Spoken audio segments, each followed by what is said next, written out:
தமிழ்நாட்டு மக்கள் அனைவருக்கும் வணக்கம். இவர் பேர் தான் சோலார் மாஸ்டர் மகேந்திரன்.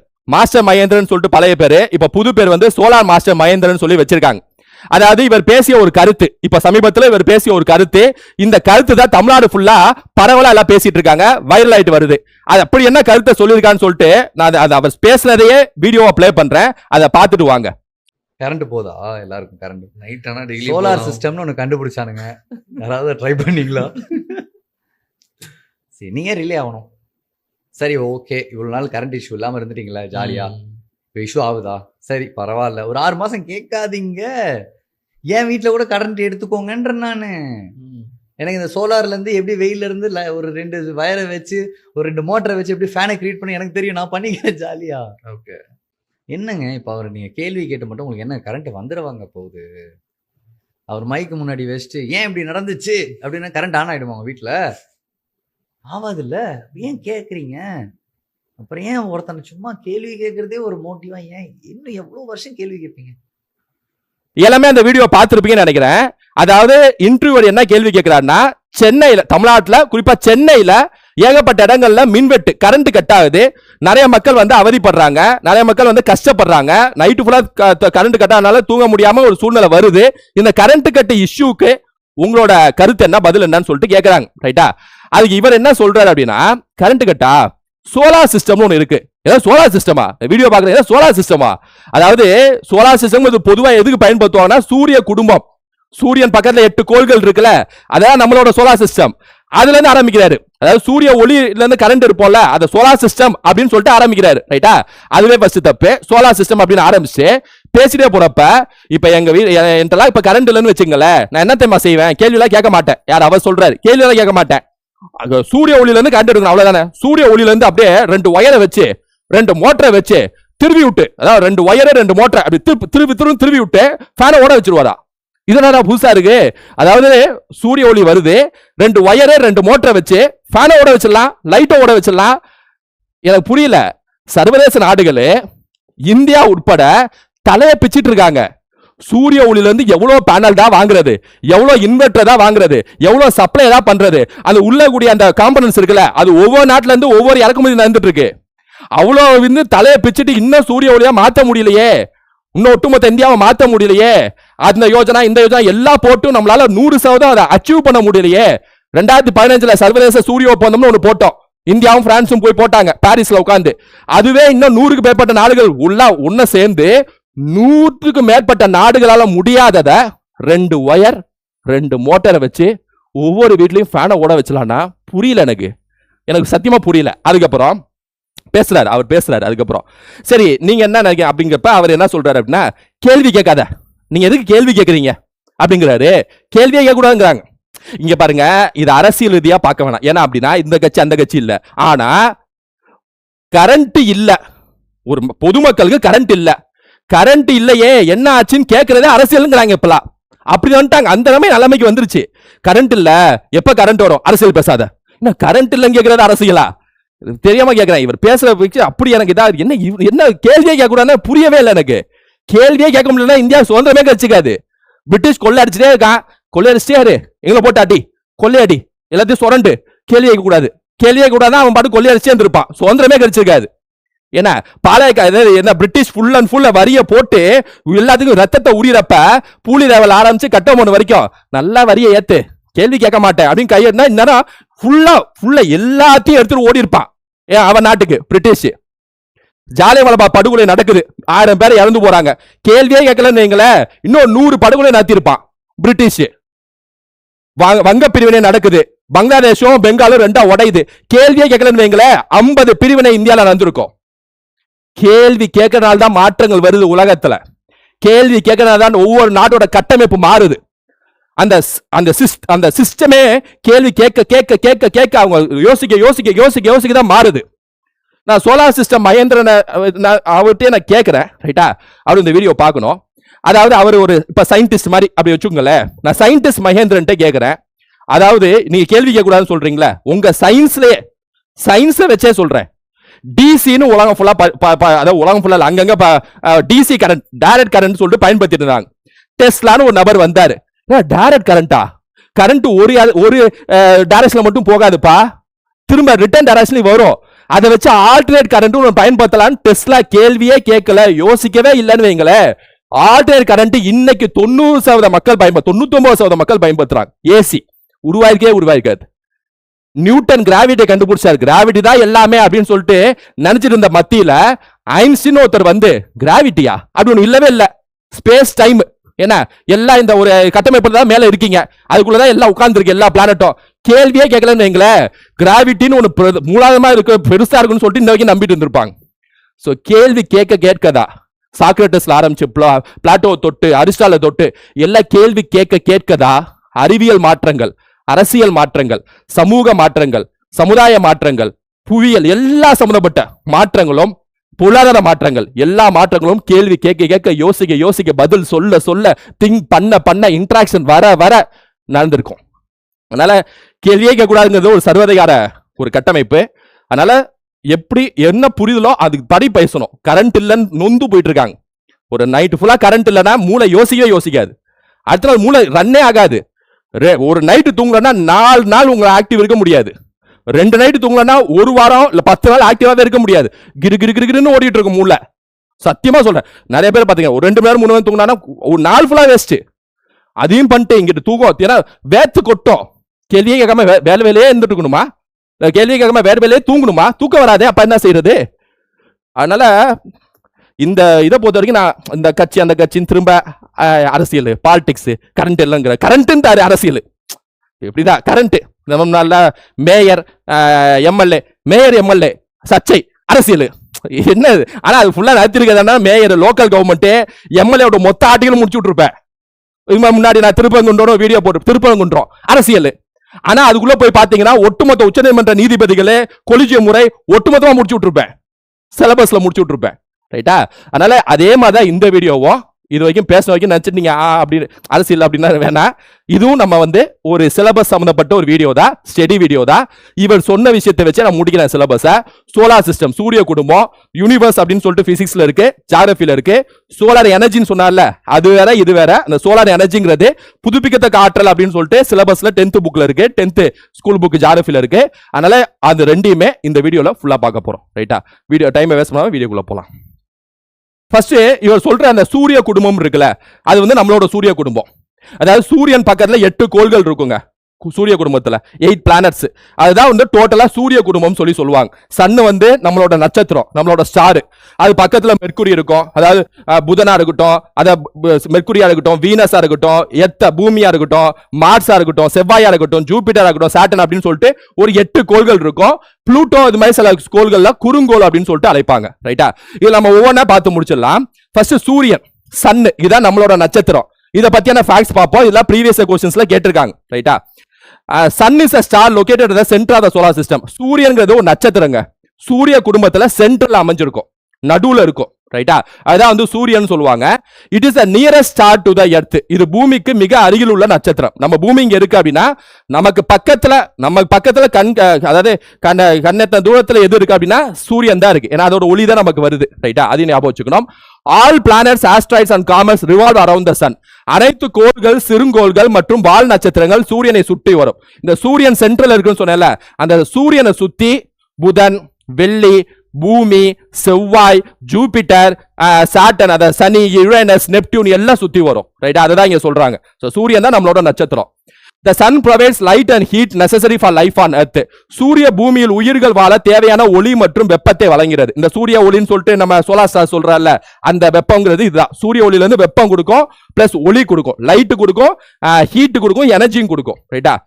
அதே மாதிரி அடுத்து பாருங்க, it is about 149.6 million kilometre away from the earth. சூரியன் பூமியிலிருந்து சுமார் 149.6 மில்லியன் கிலோமீட்டர் தொலைவில் உள்ளது. அதாவது 15 கோடி கிலோமீட்டர் வச்சுங்களேன். அதுதான் இங்க மில்லியன்ல சொல்றாங்க. Light from the sun takes about 8 minutes 20 seconds to reach earth. சூரிய ஒளி பூமியை அடைய சுமார் 8 நிமிடங்கள் 20 வினாடிகள் எடுத்துக்கொள்ளும். இந்த சூரிய ஒளி இருக்குல்ல, அந்த ஒளி பூமியை வந்து அடைவதற்கு 8 நிமிடங்கள் 20 வினாடி எடுத்துக்கும். இப்ப பாக்குறோம் சூரியன் நம்ம கண்ணுக்கு தெரியுதுனால வந்துருச்சு அனுப்போம். அப்படி இல்ல, 8 நிமிடம் 20 நொடிகள் 15 கோடி கிலோமீட்டர் தூரம் ஒளி மற்றும் வெப்பத்தை கொடுக்கும். எல்லா கோள்களும் சூரியனை சுத்தி வரும். சூரியனை பொறுத்த வரைக்கும் இன்னைக்கு கரண்ட் இதுல பாத்தீங்கன்னா, கரண்ட் இல்ல எப்பவுமே உருவானதுல இருந்து இப்போ வரைக்கும் பாத்தீங்கன்னா 70% ஹைட்ரஜன், 28% வந்து ஹீலியம் இருக்கும். ஹைட்ரஜன் ஹீலியம் ரெண்டும் ஒன்றிணைந்து தான் சூரியன் உருவாயிருக்கும். அதாவது நியூக்ளியர் ஃபியூஷன் சொல்லுவாங்க, அணு சேர்வுன்னு சொல்லுவாங்க, ரைட்டா? அது மாதிரி நியூக்ளியர் ஃபியூஷன் ரியாக்ஷன் மூலமாக ஹைட்ரஜன் ஹீலியம் ஒன்னா சேர்ந்து தான் சூரியன் உருவாயிருக்கும். இந்த நம்ம சூரிய குடும்பம்னு ஒன்று இருக்குல்ல, சூரியன் பக்கத்துல 8 கோள்கள், இதுவே வந்து ஏகப்பட்ட சூரிய குடும்பம் இருக்கும். அந்த ஏகப்பட்ட சூரிய குடும்பம் பக்கத்துல இருக்கும். அது எல்லாம் சேர்ந்து கேலக்சின்னு சொல்லுவாங்க, ரைட்டா? அதுமாதிரி ஏகப்பட்ட கேலக்சி இருக்கு. நம்ம வாழ்றது பால்வெளி அண்டம் சொல்லுவாங்க, அண்டங்கள் சொல்லுவாங்க. நம்ம வாழ்றது பால்வெளி அண்டம். அந்த பால்வெளி அண்டத்துக்குள்ள ஏகப்பட்ட சூரிய குடும்பத்துல ஒரு சூரிய குடும்பத்துல 3வது கோளா நம்ம வாழ்ந்துட்டு இருக்கோம். யோசிச்சு பாருங்க, நம்ம வாழ்ற சூரிய குடும்பம் மாதிரி பக்கத்துல நிறைய சூரிய குடும்பங்கள் இருக்கும். எல்லா சூரிய குடும்பங்களும் சேர்த்து அண்டம்னு சொல்லுவாங்க, கேலக்சின்னு. நம்மளோட கேலக்சி பேர் வந்து மில்கி வே கேலக்சி, பால்வெளி அண்டம். ஆனா அந்த அண்டமும் ஏகப்பட்ட அண்டங்கள் இருக்கும், புரியுதா? கேலக்சிஸும் நிறைய இருக்கும். எல்லா கேலக்சிஸும் சேர்த்து யூனிவர்ஸ்னு சொல்லுவாங்க, பேரண்டம்னு சொல்லுவாங்க. இப்போ எவ்வளவு பெருசு பாருங்க, யூனிவர்ஸ்ங்கிறது எவ்வளவு பெருசா இருக்கும், ரைட்டா? யோசிச்சு பார்க்கணும். The surface of the sun called the photosphere is at a temperature of 5800 Kelvin. சூரியனின் மேற்பரப்பு போட்டோஸ்பியர் என்று அழைக்கப்படுகிறது. இதன் வெப்பநிலை சுமார் 5800 கெல்வின் ஆகும். சுமார் 5800 கெல்வின். யோசிச்சு பார்த்துங்க, 5800 கெல்வின் வந்து சூரியனோட டெம்பரேச்சர். அதை ஞாபகம் வச்சுக்கணும். சூரியன்ல பக்கத்துல இருக்க ஃபர்ஸ்ட் கோள் வந்து புதன், மெர்க்குரி. அதையும் பார்த்துருவோம். மெர்க்குரி தான் க்ளோசஸ்ட் பிளானட் டு த சன்னுங்க. சூரியனுக்கு மிக அருகில் உள்ள கோள் எதுன்னு கேட்டாங்கன்னா மெர்க்குரி தாங்க, புதன் தாங்க. அதுமே ஸ்மாலஸ்ட் பிளானட் இந்த சோலார் சிஸ்டம். சூரிய குடும்பத்தின் மிக சிறிய கோள் எதுன்னு கேட்டாங்கன்னா அதுவும் புதன் தான். சூரியனுக்கு அருகில் இருக்கக்கூடிய கோள், அருகிய கோள், சிறிய கோள் ரெண்டுமே வந்து புதன் தான். No natural satellite. இப்போ வழக்கமாவே மற்ற எல்லா கோள்களுக்கும் சேட்டலைட், துணைக்கோள்னு ஒன்று இருக்கும்.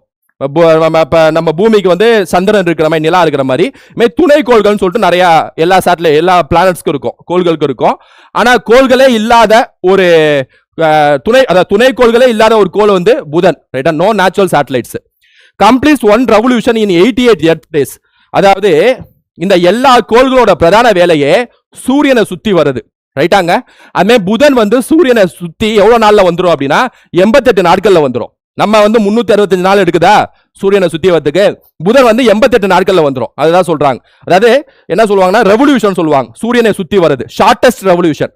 மிக வேகமான சூரியனை சுத்தி வரக்கூடிய கோள் எதுன்னு கேட்டாங்கன்னா புதனுங்க. சூரியனுக்கு அருகில் இருக்கக்கூடிய கோள் வந்து புதனுங்க, ரைட்டா? சிறிய கோள், 8 கோள்ல சிறிய கோள் எதுன்னு கேட்டாங்கன்னா புதனுங்க. துணைக்கோளே இல்லாத கோள் எதுன்னு கேட்டாங்கன்னா புதனுங்க. வேகமாக சூரியனை சுற்றி வர கோள் எதுன்னு கேட்டாங்கன்னா புதனுங்க. பகலில் மிகவும் சூடாகவும் இரவில் மிகவும் குளிராகவும் இருக்கக்கூடிய கோள் எது அப்படின்னா அதுவும் புதன் தான், ரைட்டா? அதையும் ஞாபகம் வச்சுக்கோங்க.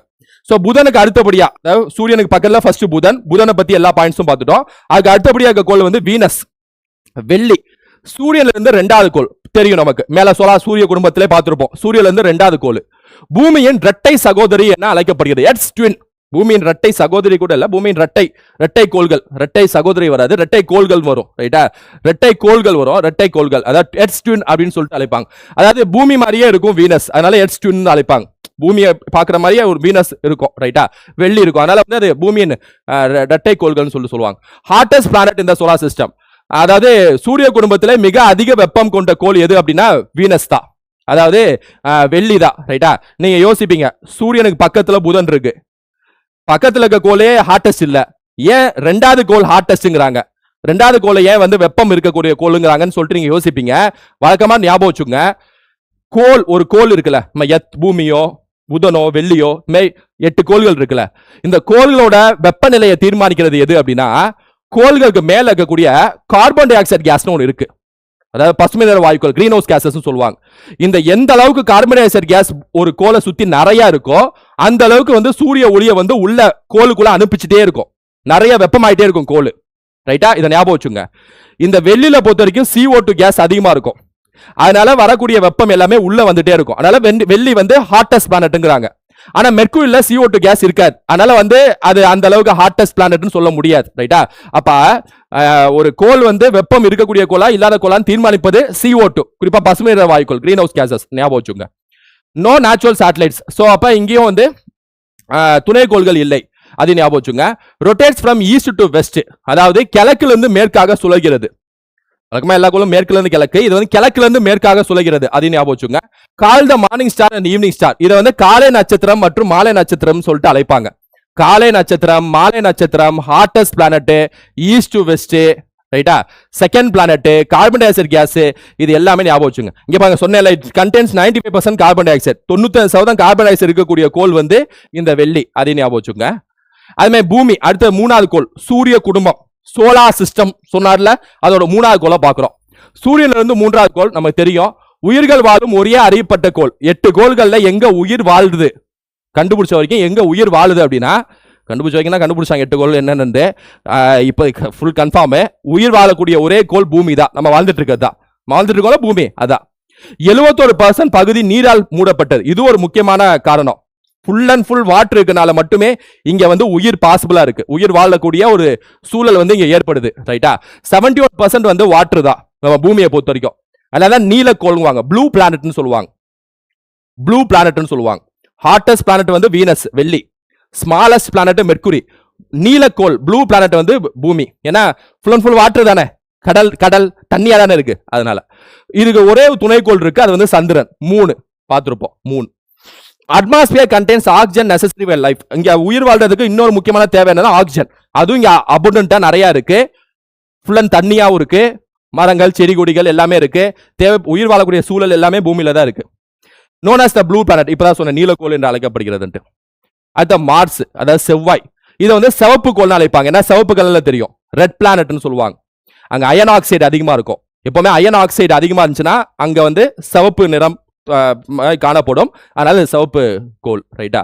ஏன்னா கூற்று காரணத்துல கேட்டிருக்காங்க, ஏன் மார்ஸ் செவ்வாய் வந்து சிவப்பு கோள்னா அயன் ஆக்சைடு அதிகமா இருக்கனால FeO2 சொல்லுவாங்க. Known as the red planet, இப்பதான் சொன்னேன். 2 துணைக்கோள்கள் இங்க இருக்கு, 2 சேட்டலைட்ஸ். என்னென்ன அப்படின்னா ஃபோபோஸ் அண்ட் டீமோஸ். இதை ஞாபகம் வச்சுங்க. பூமிக்கு வந்து சந்திரன் மாதிரி, செவ்வாய்க்கு வந்து ஃபோபோஸ் அண்ட் டீமோஸ். இது 2 ஞாபகம் வச்சுங்க. கண்டென்ஸ் ஒலிம்பஸ் மூன்ஸ் லார்ஜஸ்ட் வோல்கனோ அந்த சோலார் சிஸ்டம். அதாவது ஒலிம்பஸ் மான்ஸ் என்ற மிகப்பெரிய எரிமலை உள்ளது சோலார் சிஸ்டம்ல. மிகப்பெரிய எரிமலை மாதிரி ஒரு கட்டமைப்பு கொண்ட ஒரே கோள் இந்த, அதாவது பெரிய கட்டமைப்பு கொண்ட கோள் வந்து இந்த செவ்வாய். ரைட்டா. ஒலிம்பஸ் மான்ஸ். ஒலிம்பஸ் மான்ஸ் எங்க இருக்குன்னு கேட்பாங்க. அந்த வல்கானோ எரிமலை கட்டமைப்பு எங்க இருக்குன்னு கேட்பாங்க. இது செவ்வாய். ஃபோபோஸ் டீமோஸ் செவ்வாய். 4வது கோள் செவ்வாய். சிவப்பு கோள் செவ்வாய். ஏன் அயன் ஆக்சைடு. சிறிய கோள் புதன். ஹாட்டஸ்ட் பிளானட் வீனஸ் வெள்ளி. ப்ளூ நீலக்கோள் பூமி. எத்தனை percent water? 71%. East to west Venus. Fastest revolution, வேகமாக சூரியனை சுத்தி வருது புதன் Mercury. Scientist say it was possible future for human settlement. அதாவது பூமிக்கு அடுத்தபடியாக மனிதர்கள் வாழக்கூடிய ஓரளவுக்கு தகுதியான இருக்கக்கூடிய ஒரு கோள் எதுன்னு கேட்டாங்கன்னா செவ்வாய் தான். ரைட்டா. அதனால தான் எலான் மஸ்க் எப்ப பார்த்தாலும் என்ன செவ்வாய் கிரகம் போனோம், என்ன இறுதி நாட்கள் செவ்வாய் கிரகத்துல போய் அனுபவிக்கணுங்குவாரு. ரைட்டா. அவர்ல 1 லட்சம் கோடி சொத்து மதிப்பு, ஷேரு பாண்டு ஸ்டாக் எல்லாம் சேர்த்து எலான் மஸ்கோட சொத்து மதிப்பு 1 லட்சம் கோடிங்கிறாங்க. ஒட்டுமொத்த தமிழ்நாடோட ஒட்டுமொத்த டார்கெட்டே இந்த 1 லட்சம் கோடி தான். ஒரு நபர் வச்சிட்டு இருக்காரு. Okay. Surface contains iron oxide giving it and reddish appearance. அதான் சொன்ன அயன் ஆக்சைடு இருக்கனால. அடுத்த ஜூபிட்டர் வியாழன். 5th planet from the sun. சூரியன்ல இருந்து 5வது கோள், அதுதான் இங்க சொல்றாங்க. இது வந்து லார்ஜஸ்ட் பிளானட் இந்த சோலார் சிஸ்டம். அதாவது சூரிய குடும்பத்திலே மிகப்பெரிய கோள் எதுன்னு கேட்டாங்கன்னா ஜூபிட்டர் தான், வியாழன் தான். ஞாபகம் வச்சுங்க. 8 கோள்கள்ல முதல் 4 கோள்கள் வந்து திடக்கோள்கள்னு சொல்லுவாங்க, டெரஸ்ட்ரியல் பிளானட்ஸ்னு சொல்லுவாங்க. ஏன்னா ஃபுல்லா ராக்கு, நல்ல தொட்டு பார்க்க ராக்ஸ் பாறைகளா இருக்கக்கூடிய ஒரு கோள்கள் முதல் 4 கோள்கள். அடுத்த 4 கோள்கள் இருக்குல்ல, அதாவது இந்த வியாழனா இருக்கட்டும், சனியா இருக்கட்டும், யுரேனஸா இருக்கட்டும், நெப்டியூனா இருக்கட்டும், இந்த 4 கோள்கள் வாயு கோள்கள்னு சொல்லுவாங்க, கேசியஸ் பிளானட்ஸ். ஏன்னா முழுக்க முழுக்க வாயுக்களா இருக்கும். ரைட்டா. இந்த 2 டிஃபரன்ஸ் ஞாபகம் வச்சுங்க. அதாவது வாயுக்கோள் கேசியஸ் பிளானட், அதுதான் இங்க சொல்றாங்க. 5வது பிளானட் பெரிய பிளானட், சூரிய குடும்பத்தில் மிகப்பெரிய கோள் எதுன்னு கேட்டாங்கன்னா ஜூபிட்டர் தான், அது ஞாபகம் வச்சுங்க. இது ஆஸ் த ரெட் ஸ்பாட், ஒரு ஜெயண்ட் ரெட் ஸ்பாட், ஒரு மிகப்பெரிய ஒரு சிவப்பு புள்ளி இருக்கக்கூடிய கோள் எதுன்னு கேட்டாங்கன்னா வியாழன் தான், ஜூபிட்டர் தான். ரைட்டா. ஜூபிட்டர் தான் வியாழன் கோள். அது மாதிரி வேற என்ன இருக்கு அப்படின்னா கேனிமெடே. ஜூபிட்டர்ல நிறைய துணைக்கோள்கள் இருக்கு, சேட்டலைட்ஸ் இருக்கு. அதுல மிகப்பெரிய துணைக்கோள் எது அப்படின்னா கேனிமெடே. ஒட்டுமொத்த சோலார் சிஸ்டத்திலே மிகப்பெரிய துணைக்கோள் எதுன்னு கேட்டாங்கன்னா அதுவும் கேனிமெடே தான். சூரிய குடும்பத்திலே மிகப்பெரிய துணைக்கோள் எதுனா கேனிமெடேங்க, ஞாபகம் வச்சுங்க. அது எதோட துணைக்கோள் அப்படின்னா ஜூபிட்டரோட துணைக்கோளுங்க, வியாழனோட துணைக்கோள். Strongest magnetic field among the planets. எல்லா கோள்களையும் காந்த ஈர்ப்பு சக்தி இருக்கும், மேக்னெட்டோஸ்பியர்னு சொல்லக்கூடிய அந்த கட்டமைப்பு இருக்கும். அதுல ரொம்ப ஸ்ட்ராங்கா ரொம்ப வலுவா இருக்கக்கூடிய கோள் எதுன்னு கேட்டாங்கன்னா வியாழன் தான், Jupiter. Strongest magnetic field, Ganymede, largest மிகப்பெரிய, ஏன்னா அப்புறம் ஜெயண்ட் ரெட் ஸ்பாட் சிவப்பு புள்ளி, ஒலிம்பஸ் மூன்ஸ் வந்து செவ்வாய், ரைட்டா. கேஸ் பிளானட் எல்லாமே ஜூபிட்டர். அடுத்த சாட்டன் அதாவது சனி. சூரியன்ல இருந்து 6வது கோள் வந்து சனிங்க. சூரியன்ல இருந்து 6வது கோள் அழகான வளையங்களுக்கு புகழ் பெற்றது. நிறைய அங்க வளையங்கள் ரிங்ஸ் சொல்லுவாங்க, சாட்டன் ரிங்ஸ் சொல்லுவாங்க. நிறைய வளையங்கள் இருக்கக்கூடிய கோள் எதுன்னு கேட்டாங்கன்னா அதுவும் சனிதான். 140க்கும் மேற்பட்ட துணைக்கோள்கள் உள்ளன. சுமார் 140க்கு மேற்பட்ட துணைக்கோள் இருக்கக்கூடிய கோள் வந்து சாட்டன். மிக குறைந்த அடர்த்தி கொண்ட கோள், மிக குறைந்த அடர்த்தி கொண்ட கோள், அதாவது ஹாஸ் மெனி மூன்ஸ். டைட்டன் அதாவது நிறைய துணைக்கோள்கள் இருக்கு. அதுல வந்து மிகப்பெரிய துணைக்கோள் எதுன்னு கேட்டாங்கன்னா டைட்டன், சாட்டனுக்கு, ரைட்டா. சனியோட மிகப்பெரிய துணைக்கோள் வந்து டைட்டன். செகண்ட் லார்ஜஸ்ட் பிளானட் இந்த சோலார் சிஸ்டம். சூரிய குடும்பத்தில் 2வது மிகப்பெரிய கோள் வந்து சனிதான், 2வது மிகப்பெரிய கோள். அப்புறம் என்னது டைட்டன் சொல்லி அதோட இது துணைக்கோள். 6வது கோள் இதெல்லாம் ஞாபகம் வச்சுங்க. வளைவு அதாவது அந்த ரிங் இருக்கக்கூடிய கோள், வளையங்கள் இருக்கக்கூடிய கோள் வந்து சனிதான். லீஸ்ட் டென்ஸ்ட் பிளானட் முக்கிய துணைக்கோள், அதாவது மிக குறைந்த அடர்த்தி கொண்ட கோள். அடர்த்தி ரொம்ப கம்மி சாட்டனுக்கு. நீங்க சாட்டன் இருக்குல்ல, அதை தூக்கி போட்டு தண்ணி ஆத்துல கடல்ல போட்டீங்கன்னா மிதக்கும், அந்த அளவுக்கு அடர்த்தி கம்மி. லீஸ்ட் டென்ஸ், லோ டென்சிட்டி, ரைட்டா. அதையும் ஞாபகம் வச்சுங்க, அடர்த்தி குறைவு சனியை பொறுத்த வரைக்கும். அது யுரேனஸ், கடைசி 2 கோள்களை பார்த்துருவோம். யுரேனஸ் சூரியன்ல இருந்து 7வது கோள் தெரியும். சூரியன்ல இருந்து 7வது கோள் வந்து யுரேனஸ். இதை வந்து பனிக்கோள்னு சொல்லுவாங்க, அதாவது ஐஸ் ஜெயண்ட்னு சொல்லுவாங்க. முழுக்க முழுக்க ஐஸ்கலா நிறைஞ்சிருக்கும், ஏன்னா சூரியன்ல இருந்து தள்ளி இருக்குல்ல, அதனால. அதன் அச்சில் சுமார் 98 டிகிரி சாய்வுடன் சுழல்கிறது. அதாவது ரொம்ப டில்டட் பிளானட் எதுன்னு கேட்டாங்கன்னா யுரேனஸ். 98 டிகிரி டில்ட் ஆயிருக்கும், ரைட்டா. யுரேனஸ் அப்படியே உருண்டு வர மாதிரியே இருக்கும், அப்படியே அந்த அளவு படுத்திருக்கும். ஆஸ் 27 நோன் மூன்ஸ், 27 அறியப்பட்ட துணைக்கோள்கள் உள்ளன. இது வந்து 1781 கண்டுபிடிச்சாங்க அப்படின்னு சொல்லிட்டு சொல்றாங்க. எதை பொறுத்த வரைக்கும் யுரேனஸை பொறுத்த வரைக்கும், ரைட்டா. இது வந்து இங்க மீத்தேன் வாயு இருக்கும், அதனால இது வந்து அதாவது பச்சை கோள்னு சொல்லுவாங்க, அதாவது கிரீன் பிளானட்னு சொல்லுவாங்க, ரைட்டா. அதையும் ஞாபகம் வச்சுங்க, மிஸ் ஆகுது, அதையும் ஞாபகம் வச்சுங்க. இந்த இருக்கா, ஓகே. அப்பியர்ஸ் ப்ளூ கிரீன், அதாவது green due to methane gas, நீல பச்சை நிறத்தில் காணப்படுகிறது. ஏன் அப்படின்னா அங்க மீத்தேன் வாயு இருப்பதால். நீல பச்சைன்னு சொல்லலாம், இல்ல கிரீன் பிளானட்னே சொல்லலாம், ஏன்னா ப்ளூ பிளானட் பூமி, பச்சை கோள் வந்து யுரேனஸ் ஞாபகம் வச்சுங்க. அது நெப்டியூன். சூரியன்ல இருந்து மிகவும் தொலைவில் உள்ள கோள் எது அப்படின்னா நெப்டியூன். கடைசி லாஸ்ட் பிளானட் வந்து நெப்டியூன் தான். அது மட்டும் இல்லாம ரெவல்யூஷன் வந்து லேட் ஆகும். அதாவது சூரியனை சுத்தி வரக்கூடிய அந்த காலகட்டம் இருக்குல்ல, அதிகமான, அதாவது சூரியனை சுத்தி வரதுக்கு நீண்ட நாட்கள் எடுத்துக்கூடிய கோள், வருஷ கணக்கில் எடுத்துக்கூடிய கோள் வந்து நெப்டியூன் தான். டக்குன்னு சுத்தி வருது புதன், மெர்க்குரி. இதுவும் ஐஸ் ஜெயண்ட் தான், அதாவது பனிக்கோள்னு சொல்லுவாங்க. ஹாஸ் ஃபாஸ்டஸ்ட் வின்ஸ் இந்த solar system. Largest Moon is Triton சொல்லக்கூடிய ஒரு துணைக்கோள் வந்து இதுக்கு இருக்கு, ரைட்டா. அதையும் ஞாபகம் வச்சுங்க. டிஸ்கவர் த்ரூ மேத்தமெட்டிக்கல் ப்ரெடிக்ஷன் நெப்டியூனை பொறுத்த வரைக்கும்.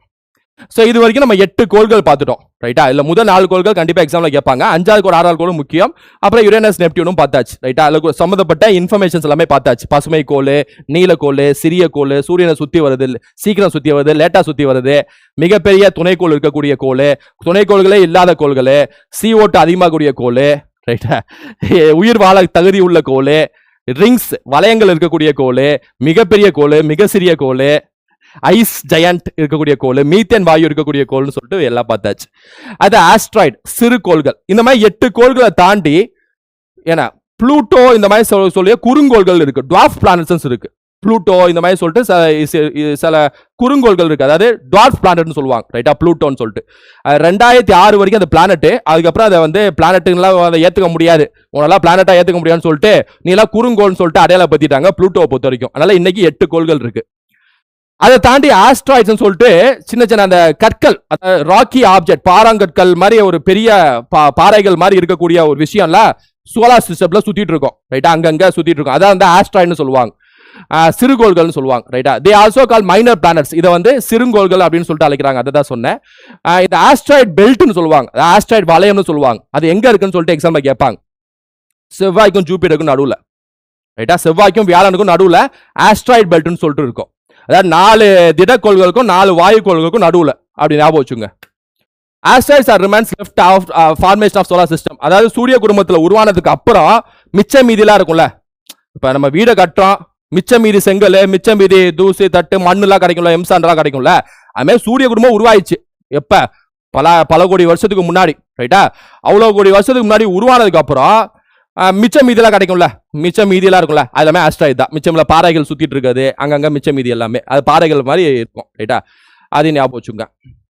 அதே மாதிரி எரி நட்சத்திரம்ங்கிறது இன்னொன்று ஆஸ்ட்ராய்டு மாதிரியே இன்னொரு கற்கள் இருக்கக்கூடிய இன்னொரு ஆப்ஜெக்ட் என்ன ஸ்பேஸ் ஆப்ஜெக்ட் ரைட்டா, விண்வெளி பொருள் எது அப்படின்னா இந்த எரி நட்சத்திரம். Meteors are commonly called shooting stars, அதாவது எரி நட்சத்திரங்கள் ஃபாலிங், அதாவது விழும் நட்சத்திரம் அல்லது பாயும் நட்சத்திரம் அப்படின்னு சொல்லிட்டு இதுக்கு மாற்று பெயர்கள் உண்டு. இதெல்லாம் வந்து நம்ம பூமிக்குள்ள வரும் ரைட்டா, பூமிக்குள்ள வரும். அந்த அயனை அடுக்கு அயனாஸ்பியர்னு சொல்லிட்டு இருக்கும், அது வரப்ப அது உடச்சு விட்டு சின்ன சின்ன சிதெல்லாம் வந்து கொட்டும் ரைட்டா.